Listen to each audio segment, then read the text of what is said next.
കടുത്തുരുത്തി ശ്രീ തളിയിൽ മഹാദേവ ക്ഷേത്രം വൈക്കത്തിനും ഏറ്റുമാനൂരിനുമിടയിലായി സ്ഥിതി ചെയ്യുന്ന പരശുരാമൻ പ്രതിഷ്ഠിച്ച 108 ശിവാലയങ്ങളിൽ അതിപുരാതനവും ചരിത്രപ്രസിദ്ധവുമായ ശിവക്ഷേത്രമാണ് കടുത്തുരുത്തി ശ്രീ തളിയിൽ മഹാദേവ ക്ഷേത്രം. ഖരൻ എന്ന അസുരന് മഹാദേവനെ പ്രാർത്ഥിച്ചപ്പോൾ 3 ശിവലിംഗങ്ങൾ ലഭിച്ചുവെന്നും അതിലൊരെണ്ണം വലത് കൈയിലും മറ്റൊന്ന് ഇടത് കൈയിലും മറ്റൊന്ന് വായിലും കടിച്ചു പിടിച്ച് അദ്ദേഹം യാത്ര ചെയ്തു.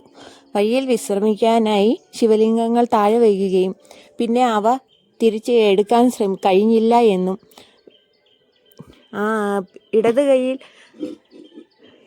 കൈയിൽ ഉണ്ടായിരുന്ന ശിവലിംഗം ഏറ്റുമാനൂരും വലത് കൈയിൽ ഉണ്ടായിരുന്ന ശിവലിംഗം വൈക്കത്തും വായിൽ കടിച്ചു പിടിച്ചിരുന്ന ശിവലിംഗം കടുത്തുരുത്തിയിലും പ്രതിഷ്ഠിച്ചു എന്ന് പറയപ്പെടുന്നു. കടിച്ച് ഇരുത്തിയ പ്രതിഷ്ഠ എന്നതിൽ നിന്നാണ് കടുത്തുരുത്തി എന്ന നാമം ലഭിച്ചതെന്ന് വിശ്വസിക്കപ്പെടുന്നു. കിഴക്കോട്ട് ദർശനമുള്ള ഈ ക്ഷേത്രത്തിൽ നമുക്ക് വൈക്കത്തപ്പൻ്റെയും ഏറ്റുമാനൂരപ്പൻ്റെയും പ്രതിഷ്ഠകൾ കാണാം. അതിനാൽ തന്നെ കടുത്തുരുത്തിയിൽ ദർശനം നടത്തിയാൽ വൈക്കം ഏറ്റുമാനൂർ അമ്പലങ്ങളിലെ ദർശന പുണ്യം കൂടി ലഭിക്കുമെന്ന് വിശ്വസിക്കപ്പെടുന്നു. ക്ഷേത്രത്തിലെ മണ്ഡപത്തിൽ കാർത്തികവീരാർജുന വിജയം ചിത്രീകരിച്ചിരിക്കുന്നു.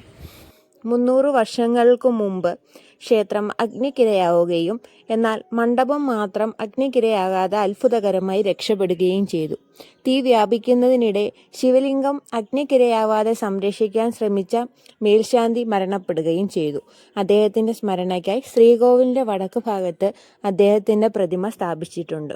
കൂടാതെ ധർമ്മശാസ്താവ്, ശ്രീ ദുർഗാദേവി എന്നിവരുടെ പ്രതിഷ്ഠയും തളി മഹാദേവ ക്ഷേത്രത്തിലുണ്ട്.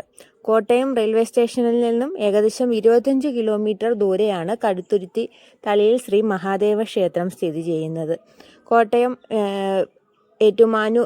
കോട്ടയത്ത് നിന്ന് ഏറ്റുമാനൂർ വഴി എറണാകുളത്തിനോ ഗുരുവായൂരിനോ ഒക്കെ പോകുന്ന ബസ്സുകൾ ഇറങ്ങിയാൽ നമുക്ക് കടുത്തുരുത്തി തളി ശിവക്ഷേത്രത്തിൽ